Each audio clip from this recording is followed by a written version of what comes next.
So now we are ready to start the machine, and when you start the machine, the first thing is you should go to the home position because the machine is blind. So when you have a reference point, now it has gone to the reference point, and now we put the machine into cycle. So press cycle start.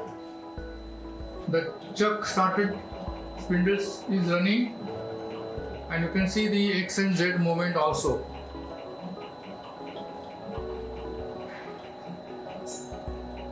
And once the job is completed, you get a part over signal which is captured by the remote computer.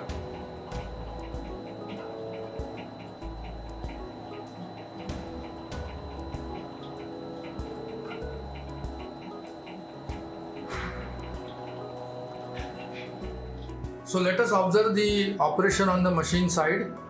First thing is we will take the machine into home position. So this is my home position. We'll put the machine in auto mode now.